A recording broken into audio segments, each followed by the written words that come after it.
Hello, I'm Jeffrey Mishlove, host of Thinking Aloud. Our topic today is the Sanskrit tradition. My guest is Dr. Dean Brown, a theoretical physicist, Sanskrit scholar, entrepreneur, and translator of the Upanishads and the Yoga Sutras. Welcome, Dean. I'm very glad to be here. It's a pleasure to be with you. You know, I think many people who speak English don't realize that our own language, as well as most Western languages, have their origins in what is sometimes called the Proto-Indo-European language, which is really the same language from which Sanskrit and the Hindu traditions are derived.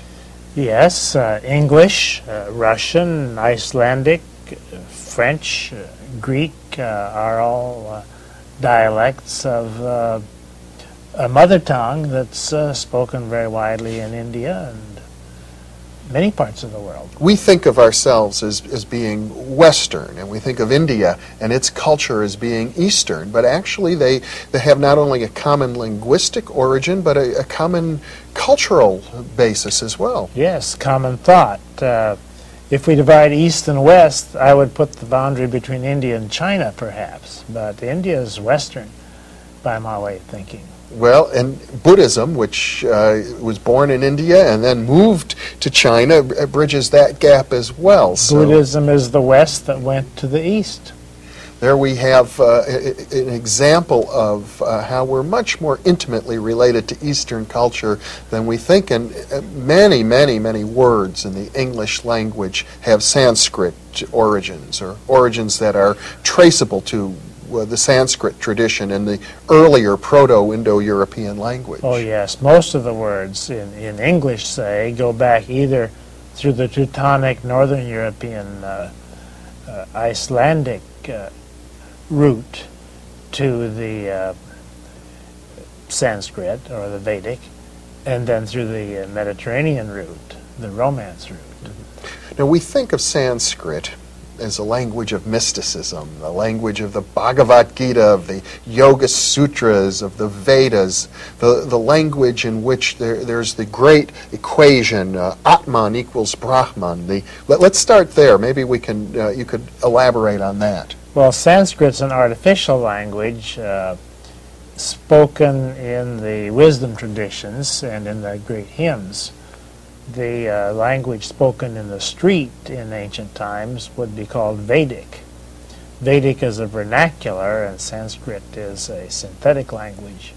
Just like the Latin that Julius Caesar spoke would be vernacular, but the Latin that we have in medicine and law and botany and the church is not the street language. So Sanskrit was a formal language used by the priests and by the philosophers of ancient times. Yes.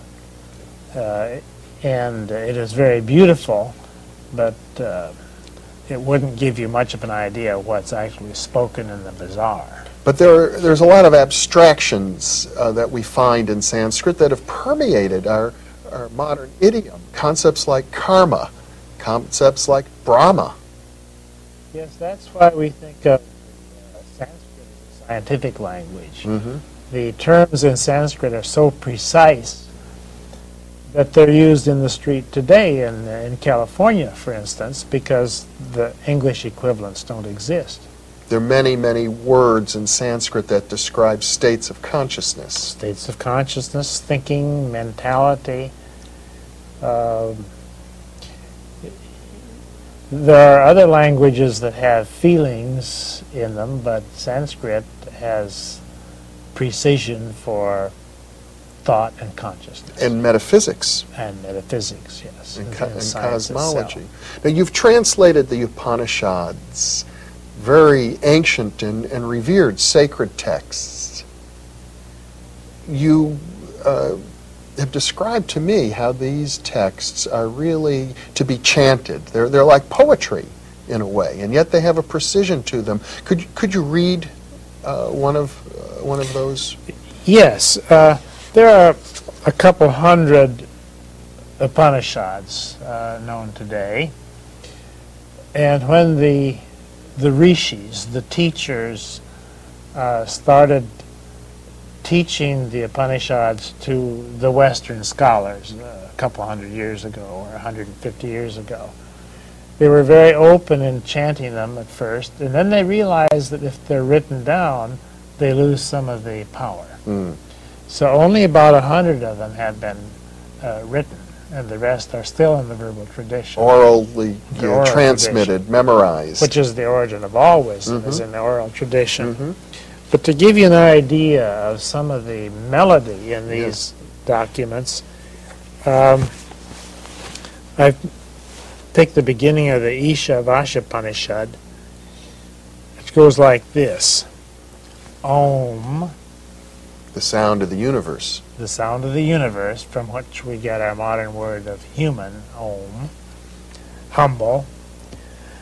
Full that. Full this.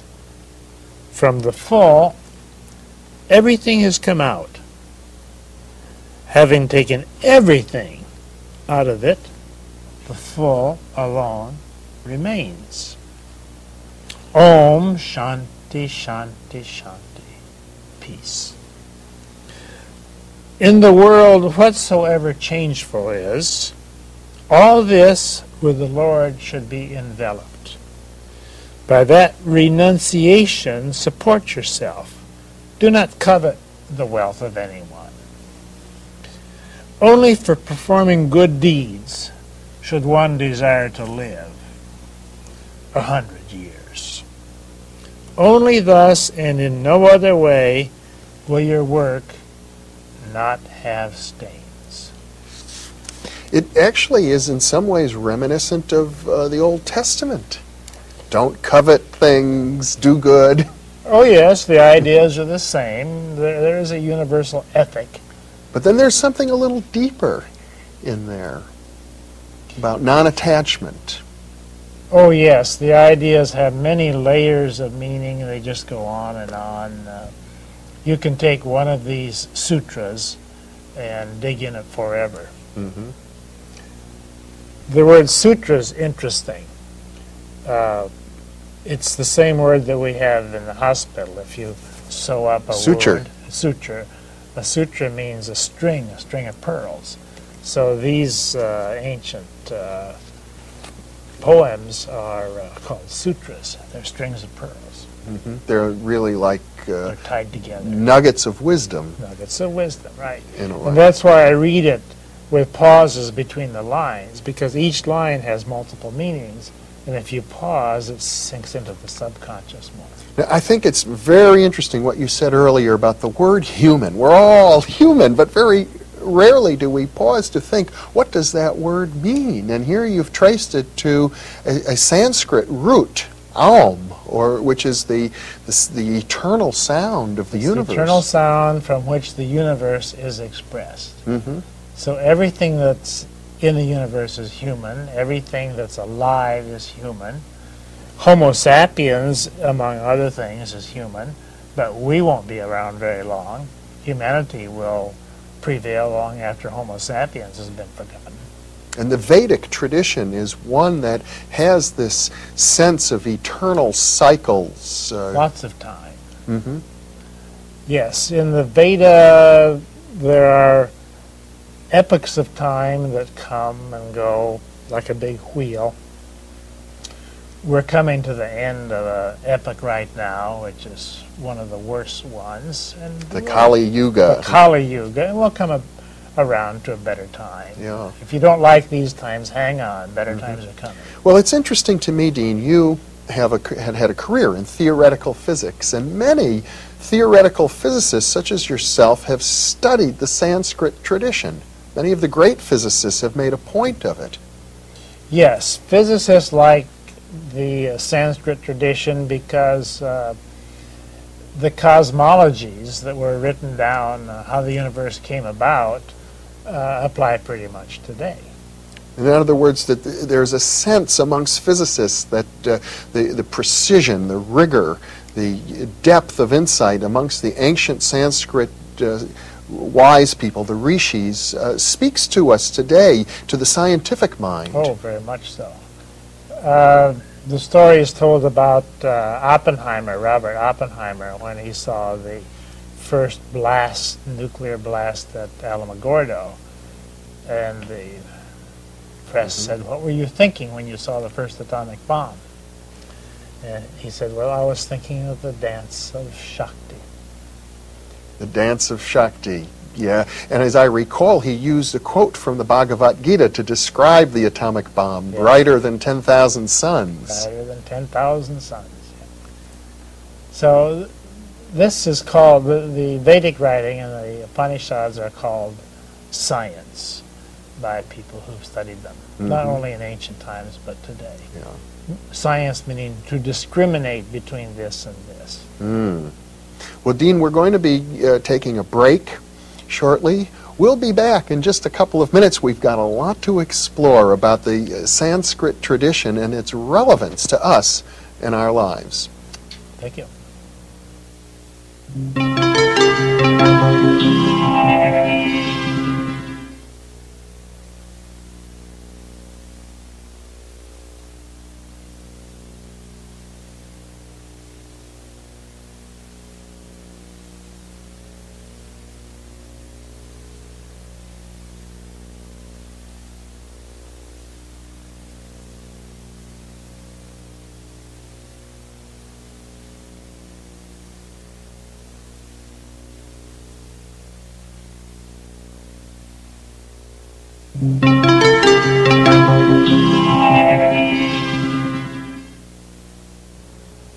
Welcome back to Thinking Aloud. I'm your host, Jeffrey Mishlove.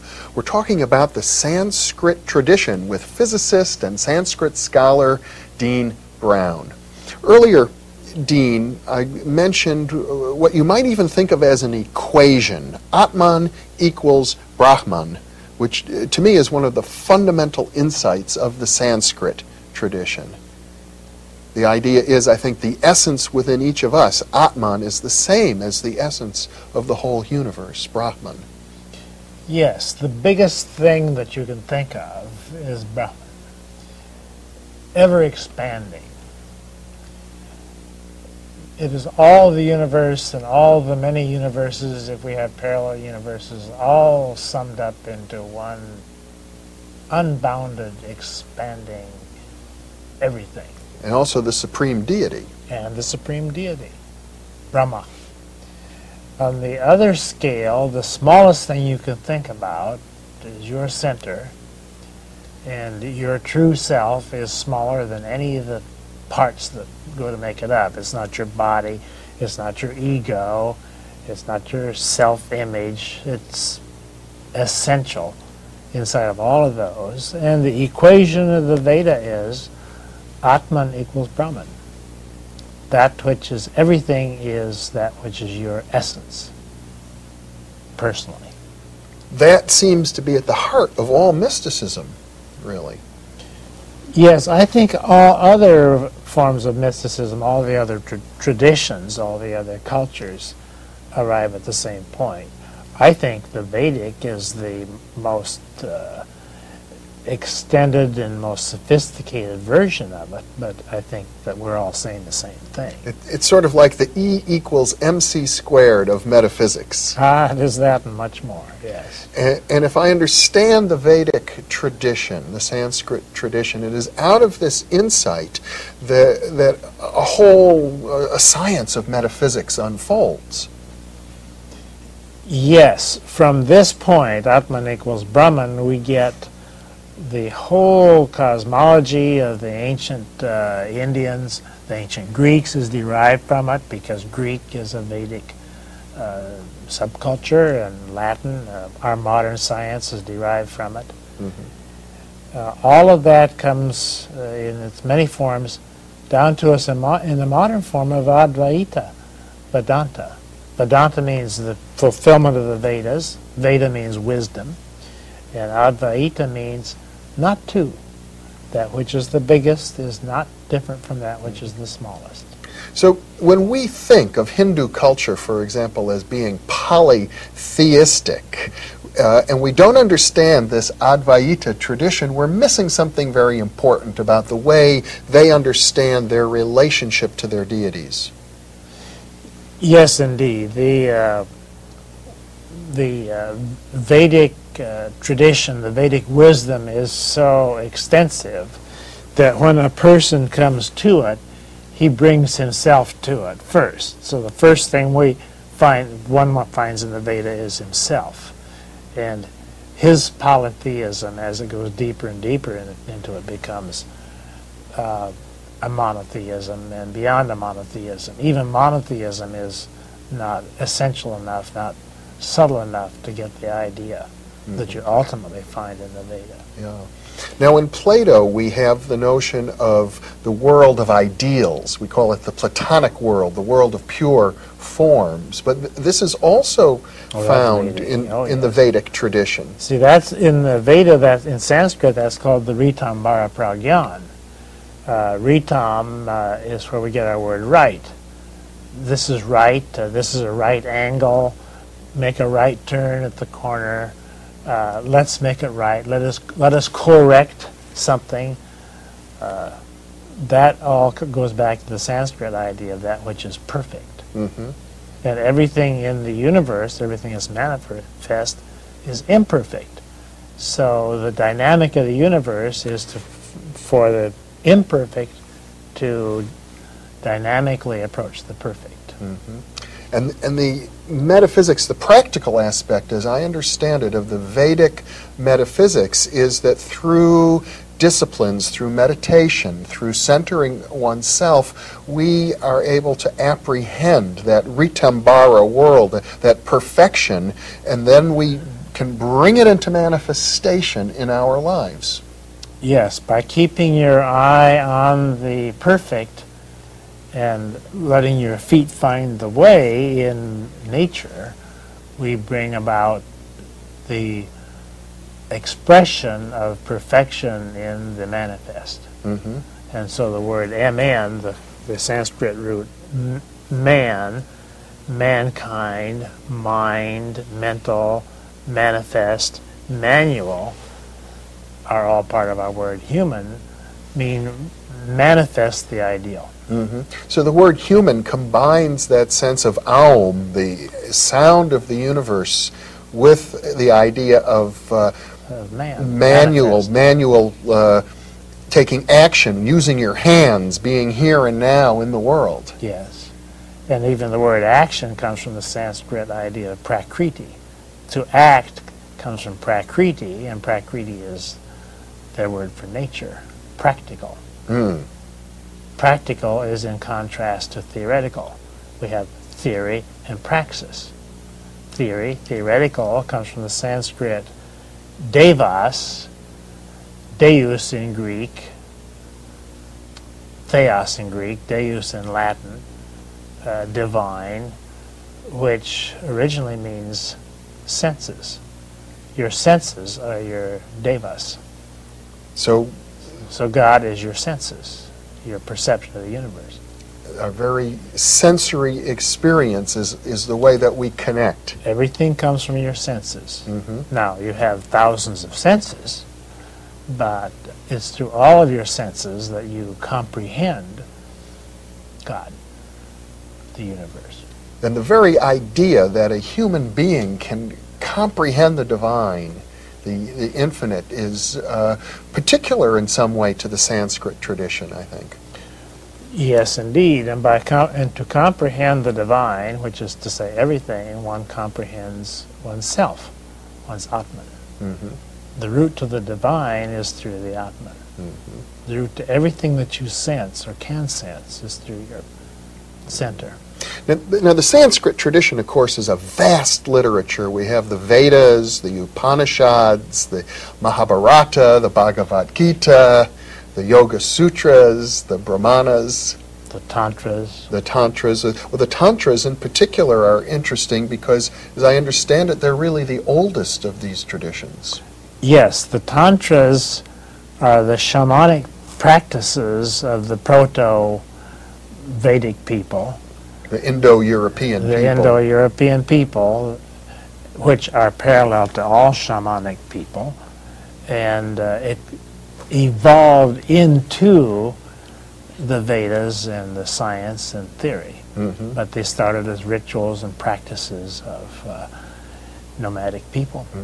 And sometimes we have a sense in the West that spirituality is very otherworldly, sort of separate from our day-to-day practical experience. But as you explore the Sanskrit tradition, in particular its tantric origins, there is a different sense, a sense of oneness, of our sensuality and our spirituality really coming together, as you expressed earlier in the very word, devas.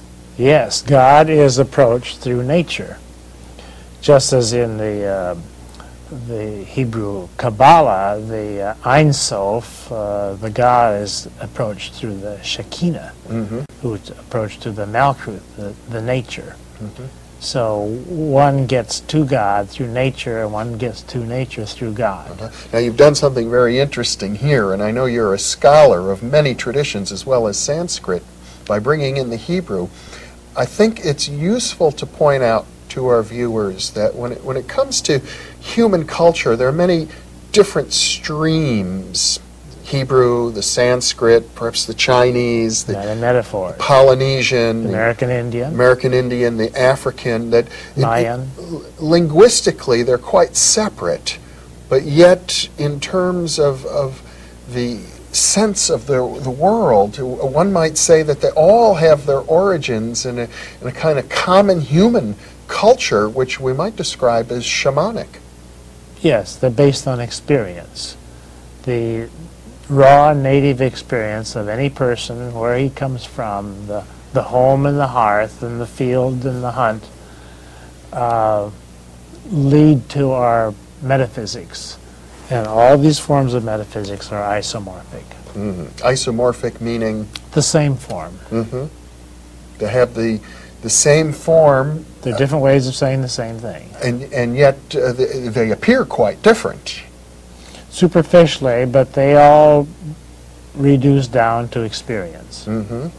Well, it's very interesting as we're exploring the Sanskrit tradition. What you're saying here is that although it doesn't share much history with the Hebrew tradition or the Polynesian tradition, when you begin exploring it in its depth, it's the same. We come to the same thing, yes.